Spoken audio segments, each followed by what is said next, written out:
We in here.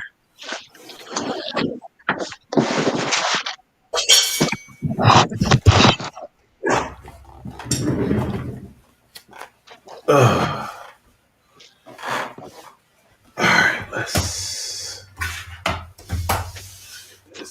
done.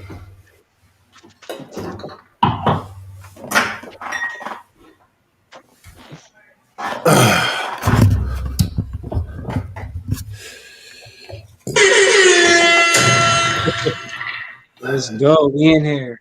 Bang bang. Yep. Yo. What's up, y'all? What's up, good people? When y'all come in, man, make sure y'all let us know that y'all in here. Yo, don't be stingy with the comments, man. We want to see y'all in here. We want to know that y'all are in. Y'all are in viewing position. Y'all are 100% ready, man. Thank y'all so much for joining us. Um, welcome in, Mr. Smalls. What's going on, bro? How you feeling, man? I'm feeling good, bro. Feeling good. Tired. Yeah, I mean, but it's good. Good. You know what I mean? It's been a long day. Yeah, Yeah, yeah. yeah. How you, bro? I'm doing good, man. It's been Mhm. a it's been a long day. But we are prepared for Tuesdays now. Tuesdays are definitely long days, but it's days that I look forward to because it really shows me a good display of what entrepreneurship really is. And so I'm super excited that I get an opportunity to do this and continue to do this, and in efforts that it will, in anticipation that it will actually grow into something. So all of these things that we're doing, man, they're all meaningful, they're all purposeful, and I'm just super Right, right. excited and happy, man, to be in this space, in this position, to be able to do this. What's going on, Natanya? Thank you so much for coming in. Destiny, what's going on, love? Appreciate you coming in. Um, this week has been a good week. I bought myself a new laptop because my old laptop has just not been holding a charge and it's not been doing all of the right stuff that I needed to do. I hate that I have to, when I pull out my laptop, I have to pull out my charging cable. And I'm like, man, Yeah, that's such an extra step to. bro. I'm right there now. I'm right there now. I got an appointment with Geek Squad this week. I'm the same thing. Yeah, I'm man. on the same wave, bro. I hate that, bro. I was so somebody asked me to research something real quick while I was driving. So I pulled over, I parked, I pulled out my laptop, and I connected it to my mobile hotspot, and it was at 67%, and then the joint just died. And I was like, fuck. I'm like, what? Damn. uh, like, come on, bro. And then when I plug it back in, it's back at 67%. Like it, and I'm like, That's I don't even crazy. know how this is possible, man. I don't even know what's going on. Elevating me, Chantel, what's going on? How you doing, What's good, sis? y'all? What's good? What's good? Ashley Williams, appreciate y'all. Appreciate y'all. Make sure y'all share this out with somebody, man. Go ahead and copy that link, and then make sure that you go ahead and share it out with somebody that you know will enjoy the conversation. We got a Definitely. couple of things to talk about today, but yeah, man. Otherwise, man, things are, things are business wise. Things are good. Personally, there's some challenges, but there are not anything that can't be handled. So every single day, man, we're just working on handling those small nuances that entertain into our lives. So doing the best that we can diligently with that. What's going on, everybody over on Facebook? Appreciate y'all coming in, man. Make sure y'all let us know that Appreciate y'all are it. over here. If y'all are on that Facebook page, also don't forget, if you are on the Facebook page, you can come over to YouTube. You come over to the YouTube page. And you'll be able to get into the full conversation. I'll be able to see your comments because I can't see your comments when you are over on the Facebook page unless I open it up. So I'm going to open it up, but I am going to I can't pay as much attention to it as I would like to. So make sure y'all come over here to this one. Shay, what's going on, Shay? How you feeling, bro? What's going on with you, man? Something new, or It's we getting right into it? bro, like I said, it's been a rest week, been a behind the scenes week. Got a lot of personal stuff done. Still grinding it out with this poem that I'm trying to get it to the point where I'm okay because performing April 18th at the August Wilson Center for Poetry Unplugged, be on stage with some huge names. So I'm like, in this stage, I'm like, yo, I gotta get it. I gotta get it. You know what I mean? So I'm writing, revising, You know what I'm saying? I'm studying other poets, just listening to how bars are created and forms and seeing how it makes me feel, and then making sure that I'm writing as me, but like, you know what I mean, just broadening my horizon. So it's a lot of What studying, but it's the type of studying that I enjoy. when you're studying other poets, what's one of the most recent things that you looked at and you said, I got to do that more in my poems? I'll tell you what my most recent thing is while you think about it. Me, I realized that I have to dive deeper into a particular metaphor sometimes. I think sometimes Hmm. I go shallow into a metaphor and I need to go deeper in that metaphor and explore different angles of it so Yeah, that the metaphor can be heightened and more vivid and the picture can be painted, more clearly. I think I think for me, mine is similar to that. I think it's just specifically the angles that I'm taking. Sometimes I think sometimes the angles that I take you can see coming. You know what I mean? And sometimes people can't, but like for me, I'm starting to feel like when I read my poems back, I'm like, that makes sense, right? Sometimes when I listen to other poets, I'm like, bro, how did I not see that? How did I not think of that? You Yeah. know what I mean? Okay. A lot of times I listen to battle rappers, just how they form their bars. Like I was just literally a couple minutes ago, I was listening to um Daylight versus Tay Rock, and Hmm. he Daylight took this crazy rock scheme and just was like taking things that you would think he was going to say and flipping them in a way you wouldn't see coming. And I was just like, bro, this is it's amazing. So like sometimes it's the specific metaphors that I'm take that I'm using. You know what I mean? Like I feel like similes get very easy to use. Um but Hmm. metaphors are you got to be good with metaphors to be throwing them in. You got to be Yeah. good. Yeah. You know what I mean? Especially when you need to make them make sense. So. Absolutely. And taking those things, man, I love using personification and then Hmm. also using more alliteration, I think will definitely like alliteration helps to like make things more bright. You know what I'm saying? And like, Hmm. oh, snap. Wait, what did he say? You know what I'm saying? So like using those different things. And that's kind of like when I was writing my last poem, the one that I did a couple weeks ago or last week, that was one of the things that I wanted to make sure that I use was alliteration because I think alliteration puts like a different spin on it. You know what I'm saying? So like, I stand here wrapped in the whispers of warriors, wrapped in the whispers of warriors. So like the WWW, you know what I'm saying? Like that alliteration is like, okay. You know what I mean? It's not Right. a rhyme, but it's another writing nuance that sometimes gets that I sometimes overlook. Right. No, I think for me, it's sometimes it's just like I try not to get too caught up with rhyming because it can start to steer you in a way that wasn't necessarily the first way to go. But Yeah. rhyming keeps people's attention. You know what I mean? Because let's be honest, not everybody in a crowd that you're spitting to is going to be a poet or a singer or a rapper. They're not going to catch all of the bars. And sometimes I like it that way because it causes you to go back and listen again. But to keep the attention, rhyming every now and then is cool. I think rhyming hits harder when your poem is not set on rhyming, when it's not built on that. Like when you have Mm-hmm. more metaphors that hit harder and then you throw some rhymes in there, I think they stand out more than to just be like a cadence type thing. You know what I mean? Like there's Yeah. some in this new joint I'm writing, there's some bars in there, bro. But it's like it's definitely one of those things where you definitely gonna have to listen twice. Like there's a bar in here. Hold on, I'm trying to pull it up because I don't have it memorized yet. But it's I can't find it. It's kind of long. It's like um little black boy, you better have a talent or a skill that I can exploit. We don't want you going anywhere, but we want you moving. So get the pacing. When I call you from the back, make sure that you're ready for war. Play Power Ranger. Make sure that you kick, jump, and do all of the things that I want you to, but keep your mask on. We can't have the civilians seeing the faces of the back that civilization was built on. It takes too much appreciation away from Zordon. Mm, I like it. I like it. I like it. I like it, man. I like For it. I y'all that like don't know, I know there's some nerds out there. For y'all that don't know, love Zordon Power Rangers. Yes. was the big blue face that was directing the Power Rangers. Yes. Yeah, I mean, so but Yes. you think about it, society will tell you, yeah, we're gonna build the back, we're gonna build it on you.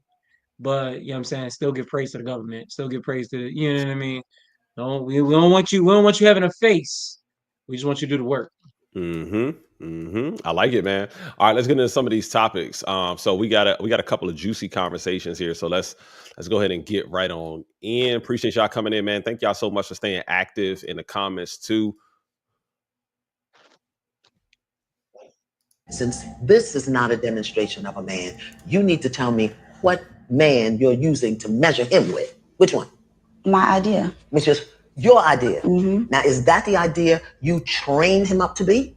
No. Oh, so how in the blazing bejesus are you holding him accountable to a standard that you didn't teach him, his father didn't give him, he don't even know what it is, and yet as his mother, you sit in his face and tell him you don't respect him as a man? Like I said, it was events. It wasn't just. I'm talking It about was one also thing. how he treats me. Yeah, but hello.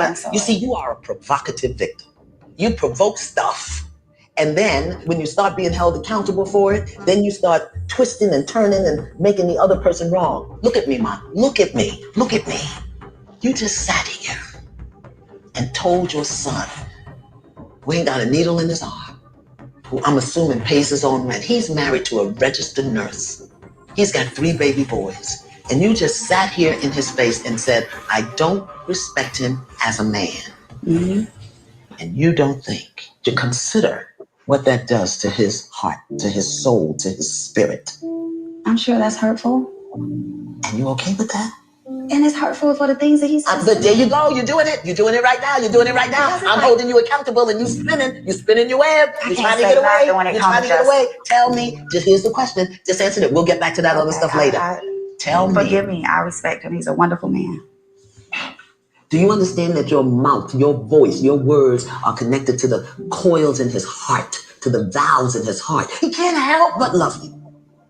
And every time you dishonor that love, you chip a piece of it. In our culture as Black people, when the boys turn a certain age, the men come and get him and take him away from the mother because she can emotionally manipulate him. But since we don't live in our culture no more, we say what we want to say, do what we want to say. We tear our men down and then wonder why they don't make good husbands and fathers. Mothers destroy sons. His mother can speak to him in certain ways that destroy him in ways that can never be repaired. So I'm Powerful, Ayana. Powerful. My goodness. My goodness. My goodness. What's your thoughts, man? I think that what she just said was extremely powerful. I hope that women hear that in the light that it's meant, because we discussed a lot of times where men will sometimes just swallow how they feel, because we say how we feel, and then as opposed to dealing with how we feel, we end up talking about how what we said made you feel as women, right?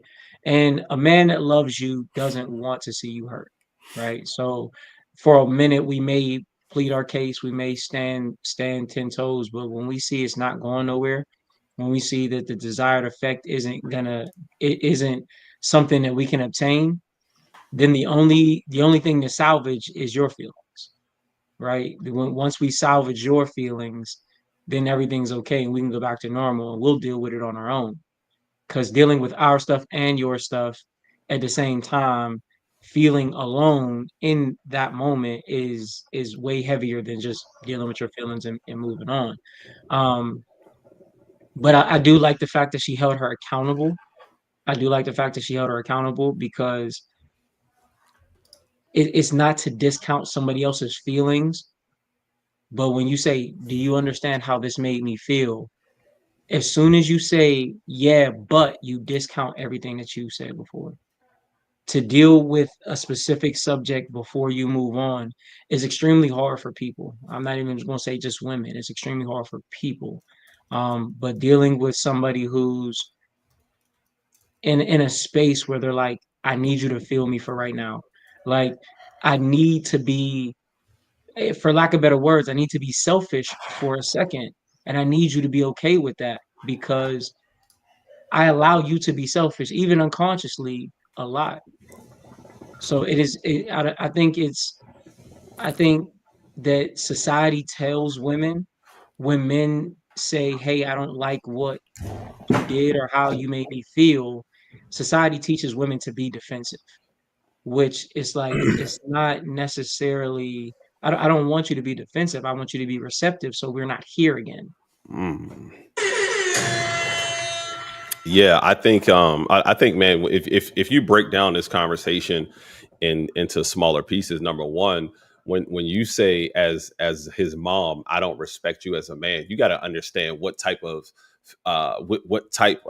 emotions and feelings you're already putting off. And somebody said in the comments on the video, I love that they said his silence is deafening, Hmm. meaning like you can see the frustration on his face and the pain, the anger, all on his face. It is, I mean, it's absolutely, telling everything that he feels, on his face, man. And so like when you look at it that way, when the woman who raised you, and you're expecting something of him that he was never taught, like she said, father never taught him because he's probably absent dad. Mom, you never taught him. You admittedly said that I didn't teach him how to be the man that I would respect. And so where is he going to learn this? Where is he going to learn this from? If he doesn't have mentors, if he doesn't have father figures, if he doesn't have men in his life, this is why men are so important. Good men are so important. This is why men of value are so important. And even if I think back and I go back and look at all of the men that I work with, the young men that I work with at the juvenile detention center level, a lot of them, the biggest reason is because this is what I saw my dad do. This is what I saw my dad do. So how can you expect me to be something other than what my dad is, what my father is, my grandfather, my uncle, my big cousins, my big brothers? How can you expect me to be anything other than what I am if I was never taught these things? And that's why it's so important to make sure that we are teaching our young men how to be young men of character, of integrity, with high morals, with high principles, with great values. How can we expect that from them if no one ever teaches them those things? And then the That's, last thing, that's real. yeah, and then the last thing, man, is when like the reversing, the playing victim, is funny. I was taking notes, and I did a video about it maybe like a couple hours ago, and they said there's three things to be able to notice a victim. Number one is blame, number two is justification, and then number three is complaining. This is something that victims do all the time, and sometimes even in that conversation, it's not about, well, it's the stuff that he says to me. It's the stuff, well, where did he learn it from? Where did he relearn? Where did he learn how to respond in that way, in that manner? Hmm. Well, he's got almost all behavior is learned behavior, particularly when you're Right. young. I think, and that's real. Um, Vi had a real good comment. She said his mom also needs to heal her own instead of pushing her hurt onto her child. I think I don't think women understand how powerful their words are. I think when people say, "Lord, I'm allowed to say what I want," and it's just like, yeah, I'm I'm allowed to own a firearm, but that don't mean I just go out and just let that thing off. Right. You know what I mean? Because there's damage in the distance that's done with your diction. You know what I'm saying? Like the things that you say causes it will cause big damage. Um, for instance, if a woman feels like her child is in danger, that adrenaline turns her into a superhuman. There's reports of women lifting cars off of babies, and you know what I'm saying, people running for long distances because they're scared. Like your feeling can definitely dictate how forceful your actions are. Men go out every day and go to war. Good men go to war. They go to work. They deal with stressors. Not to say that women don't. We're just dealing with men right now. Um, they go to war every day. Imagine what that man is capable of if his woman or his mother, his sisters, the women in his life, the ones he's willing to lay his life down for, is speaking life into him in a way that he receives it. Because there's people who are like, oh, tough love, this is how I show love. No, if you are communicating the way he can receive it, it's immense. You can get a man to move in any direction you want him to, as long as you talk to him in the right way. And it may take a couple extra seconds of thinking on your part. It may take a little bit of extra effort, but he's going to be willing to go the extra mile. Instead of being like, boy, you didn't get the trash out. Hey, you know what? I really appreciate when you took the trash out last time. Can you make sure that that's a thing? Right. The And tone in your voice and what you're saying can get a man to move, get the same point across, and he'll be happy to do it versus feeling like he's being chastised for something. yeah, and that goes back to the video that we saw with Ayanna Van Zant before, of the wife telling the husband, you, as opposed to, reframing that and saying, hey, don't you want your men, your young boys to grow up to be great men of integrity and value and those different intangibles? How are they going to do that if they, if we're They don't not see it, holding, yeah, if they don't see it and we're not holding them holding to them that to that. standard? Right. Yeah, absolutely, man. Absolutely. I'm currently writing a poem called SSV, which stands for Silence Speaks Volumes. And it truly does, because verbal words don't hit as hard as nonverbal communication is lethal and hard to let out. Absolutely.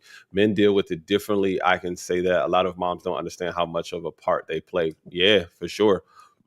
I play victim every time with men before my growth with God. Also, God sent a very important person to my life to help me wake up and want to change. His silence spoke so loud. I loved it.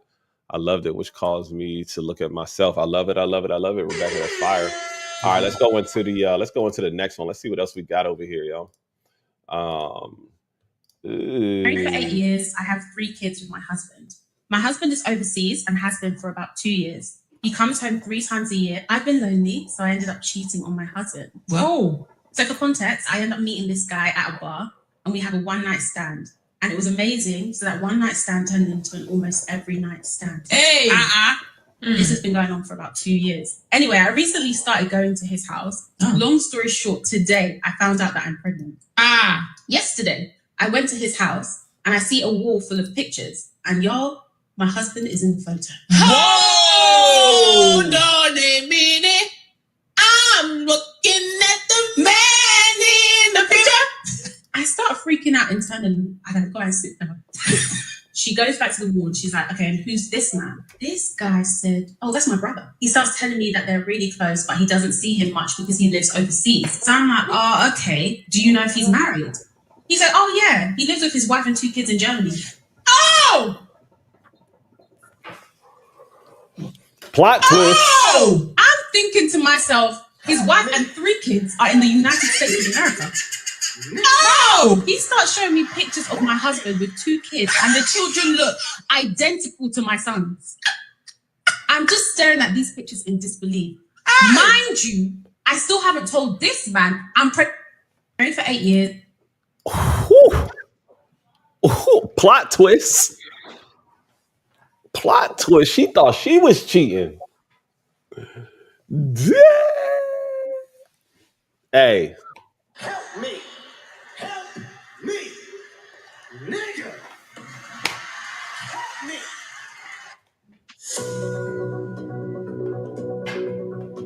It's on now, y'all. Oh, it's on now, y'all. Oh no.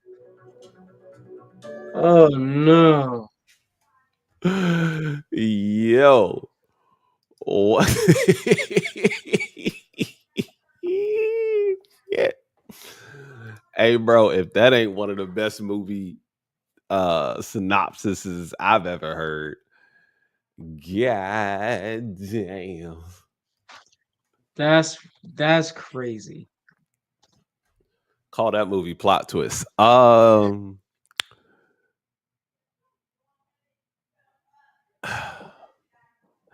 think you got to pull up in Germany now. I'm gonna pull up to Germany with the kids, and I'm gonna blow up your spot. I'm gonna get you to share that location with me, and then I'm flying the kids out to Germany, and I'm gonna go straight to your house. I'm gonna sit on the couch with your Germany wife, and when you come home, it's gonna be both your wives and all 5 of your kids sitting on the couch.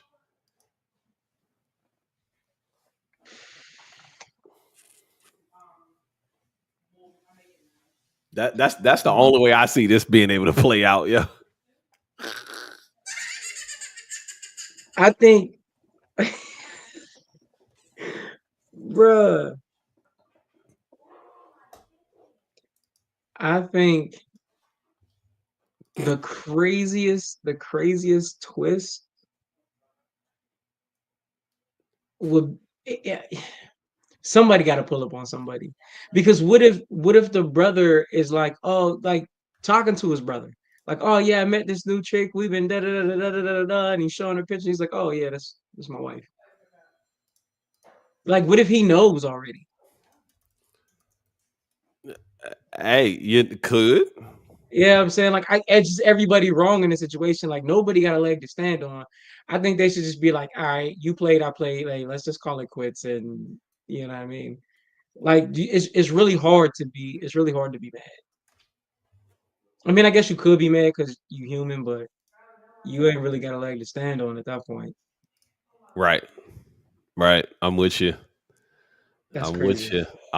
Hey, that John. Wow. All right, let's get into this next one, man. Let's see. Everybody Um, watching, share this with somebody, share this with somebody. Share this because with it's gonna get somebody, man. juicy. It's definitely about to get juicy.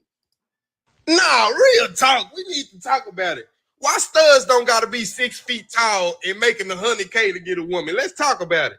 Studs be little in the bitch. No disrespect to y'all. I fuck with y'all. But y'all ass either look like Manny Fresh, Lil Wayne, or Hurricane Chris. They don't look like nobody else. A stud will fight your ass in the street with a sports bra on and would not give a fuck. Studs don't gotta be tall. Studs are the first motherfucker that'll tell you fuck them kids, bitch. But yeah, this is the conversation we need to have. Report to the fucking comments. I need to understand what's going on. And this ain't no disrespect. It's all comedy over here. Let's talk about it. Nah, real talk. We need to talk about it. Why studs don't gotta be 6 feet tall? Why don't studs have the same request? Hey, when I saw this joint, bro, I died laughing because I'm like, I ain't never seen this. I ain't never heard a gay person say she gotta be 6 feet. You know what I'm saying? Like Hey, she gotta make 6 figures.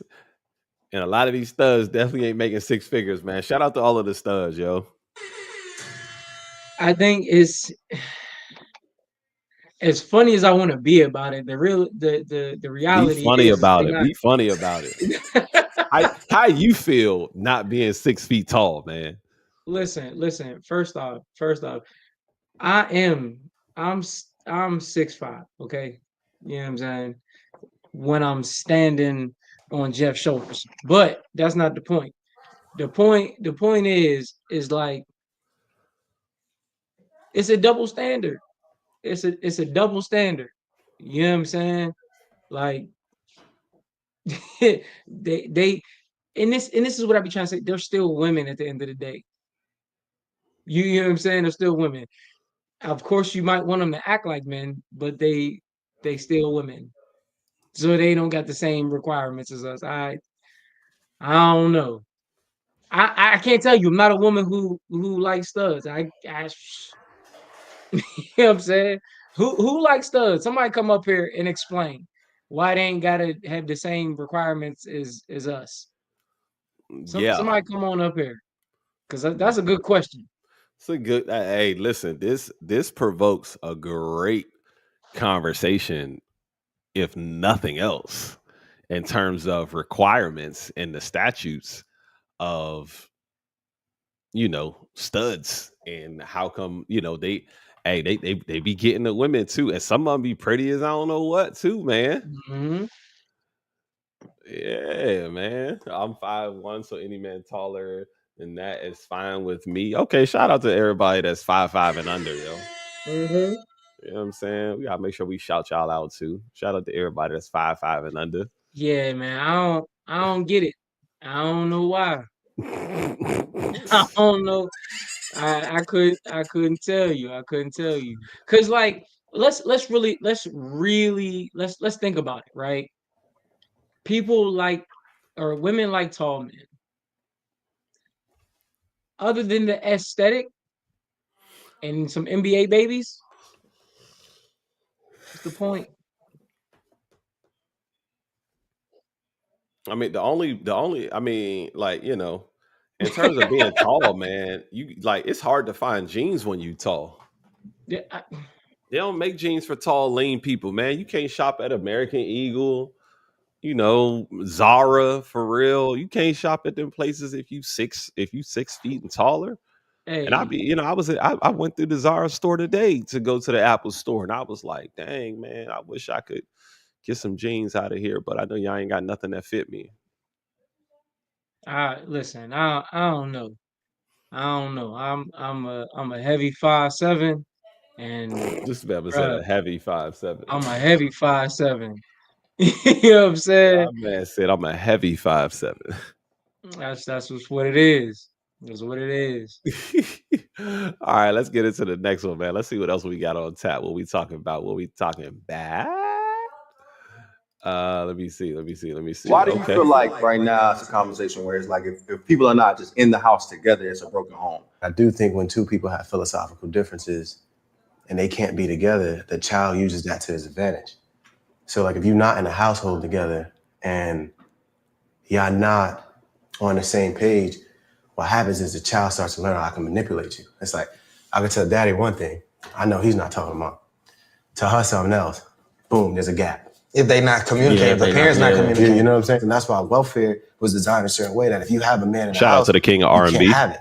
So they was creating that beef because they just know if the daddy's not in the house, he's in the streets, and the mama's doing one thing, and you make her the head of the household, we're destroying the family nucleus. And right there, you're gonna create criminals. That's why we're the biggest criminals in this country. They created that. When you don't have that, you can't create kids with stable foundations, so they're gonna destroy the community. The community is poison, and you're just gonna perpetuate that over and over and over and over. And we all looking at each other like, what is the problem? It's like, I'll tell you what the problem is. As long as everyone got the same like belief in the spirit, like we're on the same page. We gotta do this and that. Y'all got the same game plan. I think y'all gonna be fine because that is a family nucleus, but we don't have that. Like my mom was thinking one way and my dad was thinking one way. And by the grace of God, there's like 8 of us that I know of, that one of us caused them to retire, and that was me. But that was the grace of God. That's not me, though. I can't sit here and be like, yeah, I knew what I was doing. No, I didn't. That was all God, bro, because I was not destined to be here. I know the statistics. Why do you feel like So if parents don't live in the same home, is it considered a broken home? I mean, by definition and societal standards, I guess yes.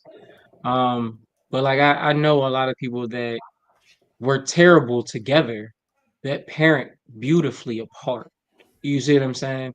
Because sometimes just being in the home with the parents can do more damage than parents being separated. You know what I'm saying? If it's a toxic home, it's just it comes down to how well the parents are willing to work together for the child, right? Yeah. One thing I do want to correct, we are not the biggest criminals in the country. We're portrayed as the biggest criminals in the country. We commit more crimes per capita Um, based on the jail statistics. Based on the jail statistics, but we also have the highest exoneration rate, I believe. Y'all can check me on that. But you know what I'm saying? So like we get sent to jail the most, but we also are getting let out because we're not the ones actually committing the crimes. So yeah, we're portrayed as that, but we're not. I don't even think we have the biggest population in jail right now. You know what I'm saying? Like I gotta check. I have to look that up because I definitely Yeah, want to see that. I don't know if incarcerated in America, I don't even know if we have the biggest population in jail right now. But for the subject that we're talking about, I do think that a home with two good parents that are working for the betterment of their children does create a 100% better environment. Welfare was created to get the father out of the home, because when you have no strong man, when you have no protector, when you have no leader, then anybody can take the reins. And when the government takes the reins, it makes you dependent on the government. The government can tell you whatever they want to, and you can't really do anything about it. You know what I'm saying? So, yeah, I mean, like I agree with him mostly. There's some things that, you know what I mean, in today's day and age can be worked out even separately, but you know what I mean, the heart of the conversation, yeah, I think when the two parents are on the same page, it doesn't create any room for a child to manipulate anything.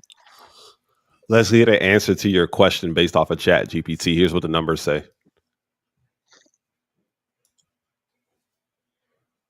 See, we don't.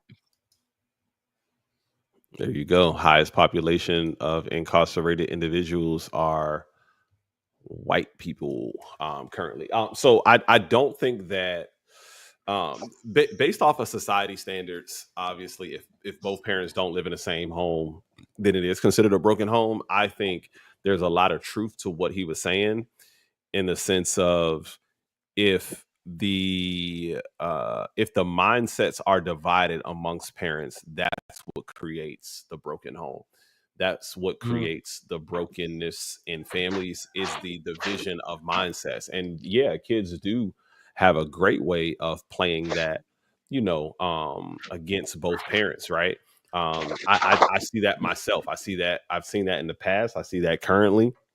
You know what I mean? With my situation, and when there's different philosophies in terms of, like, I think difference of philosophies create broken homes, and that's the thing, and that's one thing that, I'll even say myself that I didn't talk about prior to having my first child, and I think a lot of people don't talk about when you look at broken families, is that they don't talk about the philosophies of how they wish their kids to grow up, what they want their kids to learn, how they want their kids to behave. Like, those are such important values that you have to make sure that you are covering when you're talking about getting with someone, starting a family.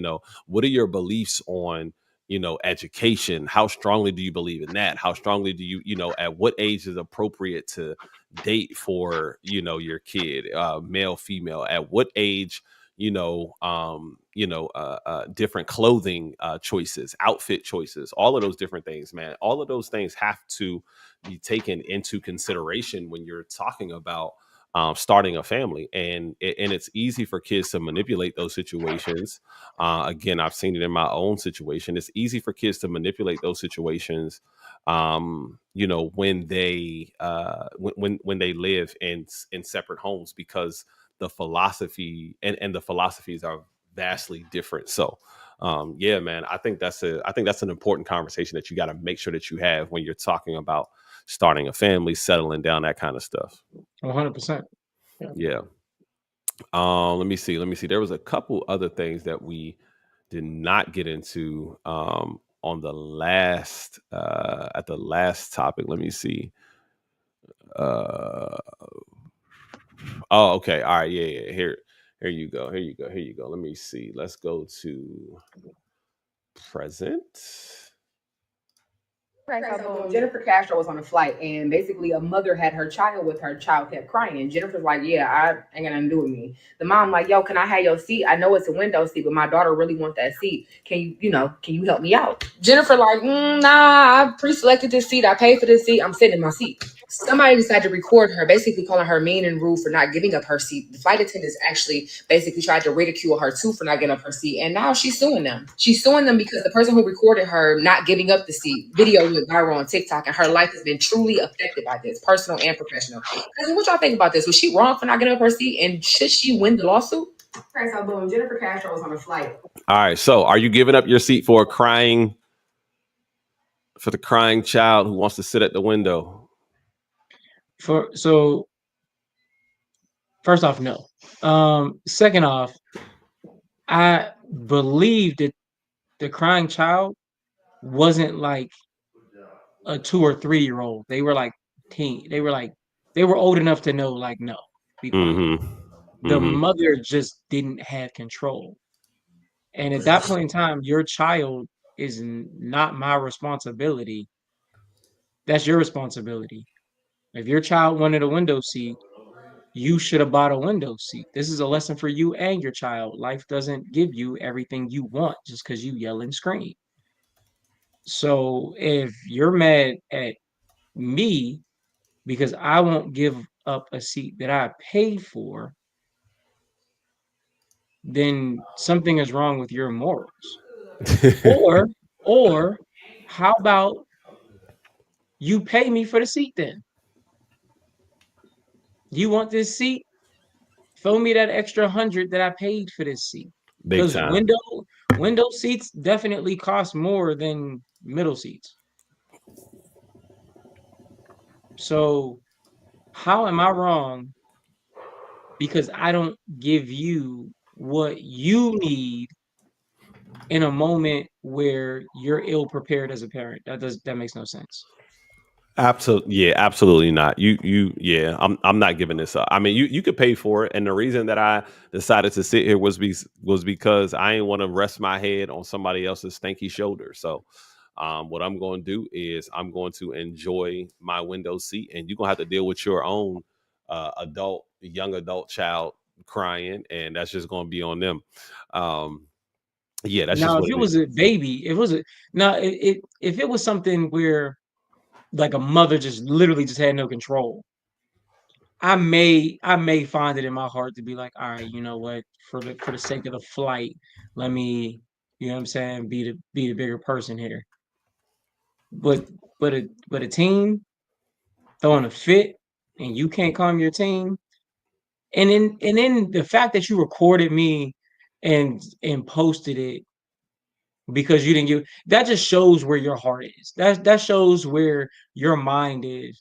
Like, because I didn't give you what you want, now you're gonna blast me on the internet, as opposed to just being like, all right, well, cool, I asked and they said no because they didn't have to. That's fine, that's life.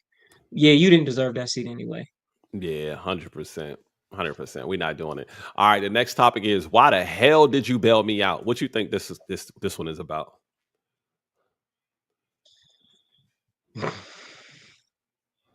Roll the clip. Roll the clip. The next topic is, why the hell did you bail me out? Anybody in the comments, tell us what you think this topic is about. Why the hell did you bail me out? I don't understand. What did you do this for? What did you do this for? All right, let's go into the clip and see what happened.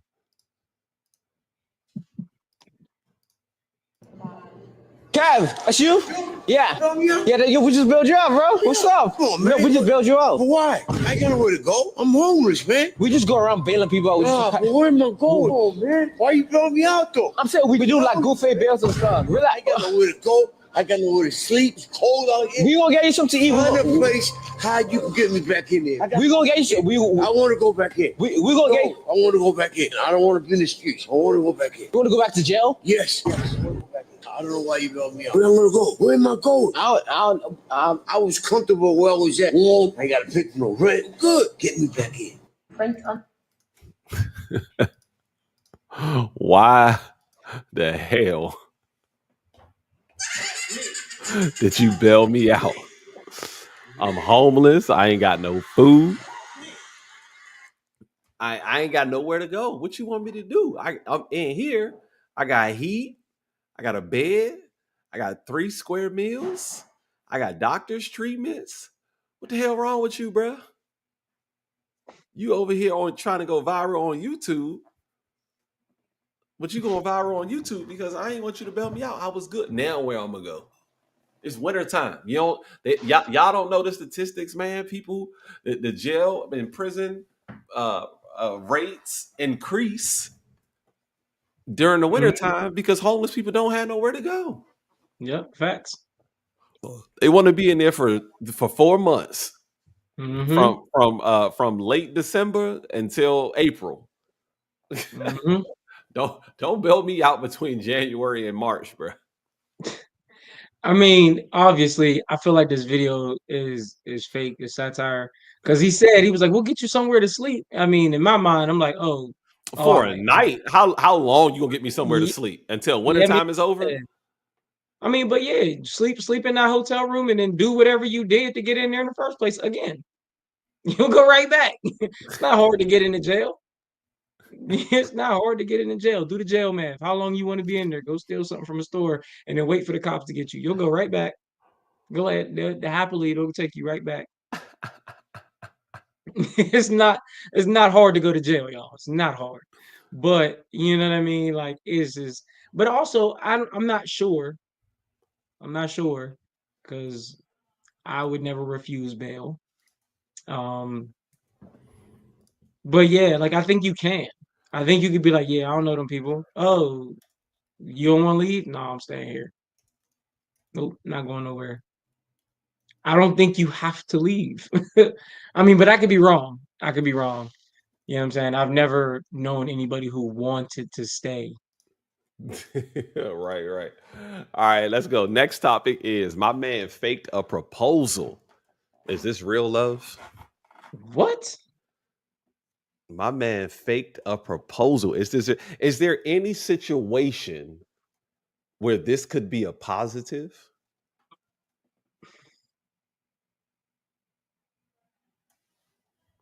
If I faked the proposal, is that real love?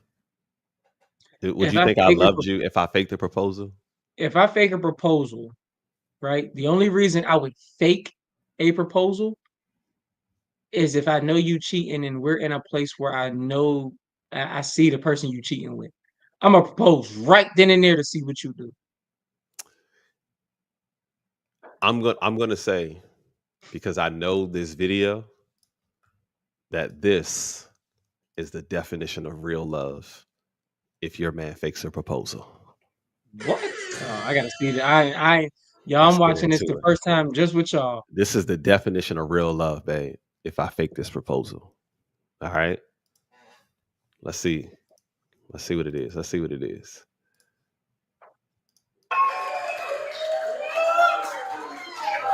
My husband fake proposed to get us free drinks last night. Hey, let's go.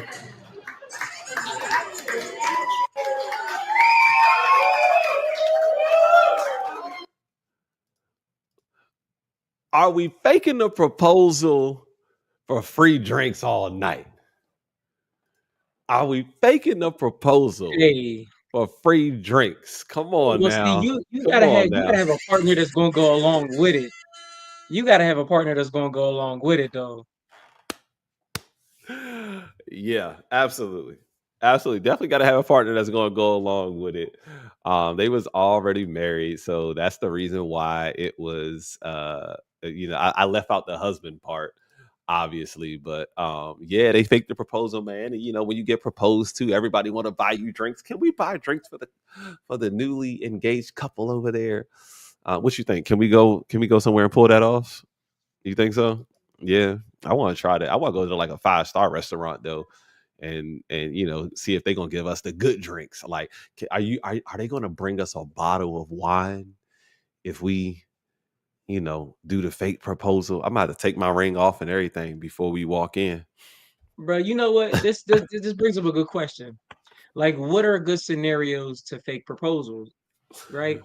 And one popped in my head, like, I say I got a girl, she works somewhere, and a chick just she doesn't get along with at work gets a promotion. She has a little party for her promotion. Let's go to her promotion party at work. I propose right in the middle of that thing. People forget all And steal about her all her stuff.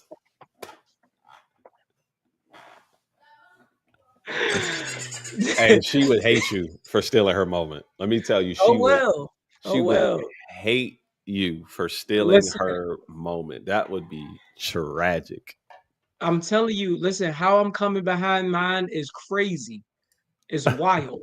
I'm telling you, how I'm coming behind mine is is never been done before. Let's put it that way.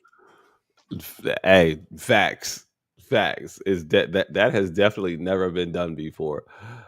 Hey, look, I'd be down with it. You know what I'm saying?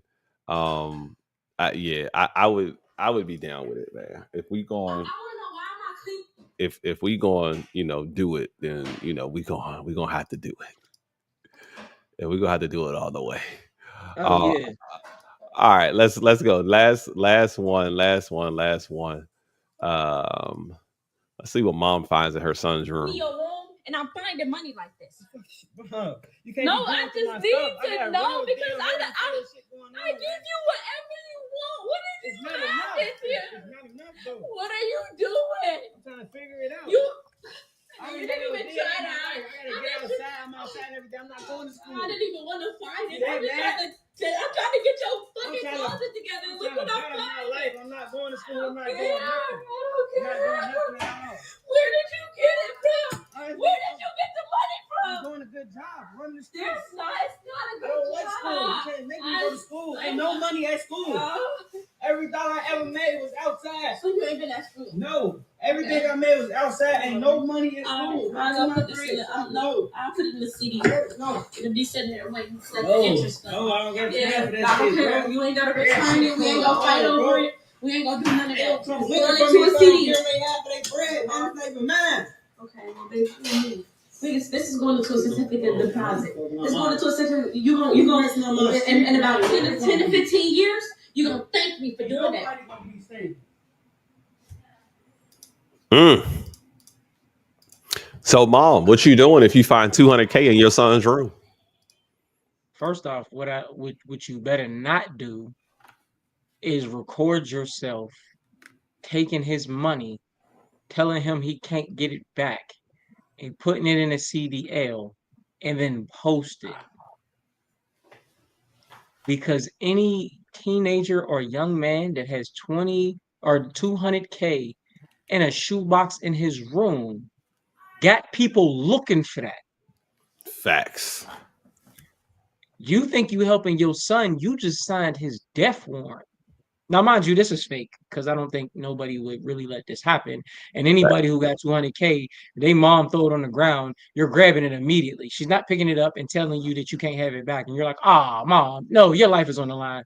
Like, I'm not for touching any woman, especially not your mama.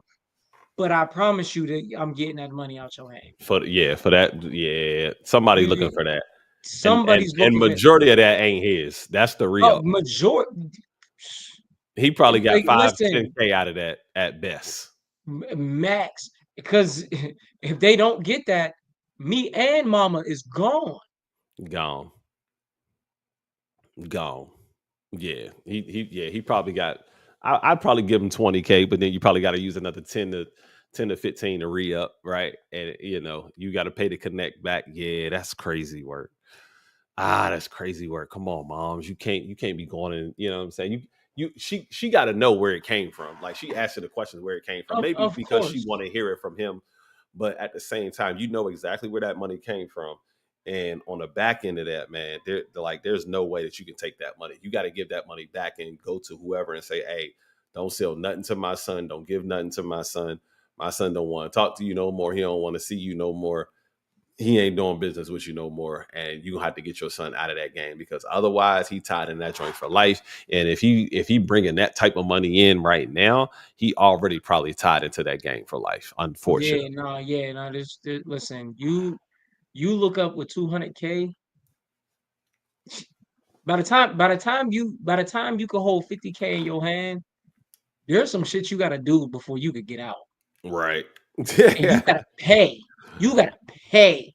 Like, that's not, you're not just about to be like, here's my last, you know what I'm saying? Here's my last drop. Yeah, I'm done. Like, no, they got people. And anytime you bring money back, there's an anticipation of you going back out there and bringing more money back. Absolutely. I can't lose my best employee for nothing. Right? You tripping. I think you about to just walk around and just be cool. Nah, I don't. You think you about to walk out, and if you make a 200K like that, you know a little bit too much about the operation. No, brother, no. So if your drop is $150, you gotta bring me 450 for me to be like, all right, cool. That bought you some time before I can fill your spot, and you better not say nothing. I got time to watch how you moving for the next month and a half to see if you know what I mean. Why are you getting out? What happened? Who said something to you? Who's watching? Did you put somebody on to me? What is you getting out of the way of? What's coming down the? There's too many questions. Facts. Way too many questions. Way too many questions, bro. Like way too many questions. Way too many unanswered. And way too many scenarios that's happening in my head of what's going on in this situation. So especially if you getting money. Now I can see if you not getting money and you like, this just ain't for me, and you messing up my business, get out. Be gone, bro. Right. Be gone. Yeah. Just keep your mouth closed. You gonna have somebody watching you, but get out, because you're not making me no money. But if you're making me money and you want to get out, there's another reason. What happened? Somebody's probably paying you to give information on me, and you think that this is going to get you out. So now we're going to have a deeper conversation. Yeah, man, it's tricky, man. Make sure that y'all paying attention, to what's going on with your kids, your young men, your young women, that you got in your life, that you are taking care of. Remember, you are raising our future, and they are part of that future, an integral part of that future. With that being said, y'all, it is 9 p.m. That means it is 9 p.m. That means we have given you all that we can give you for one evening on this very special Tuesday evening.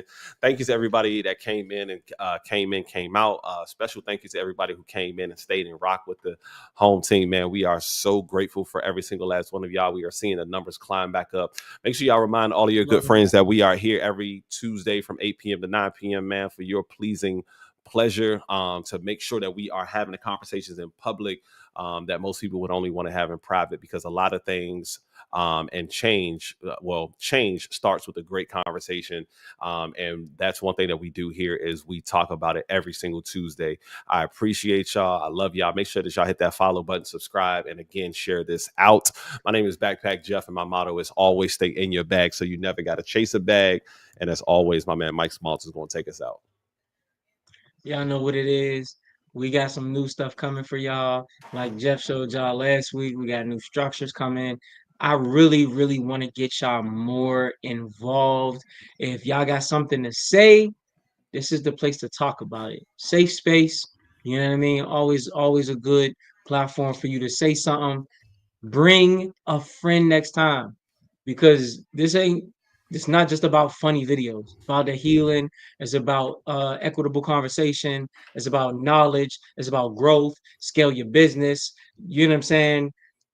We ain't got to put your business out there, but we could talk about your business. You know what I'm saying? So listen, this is a spot to do it, right?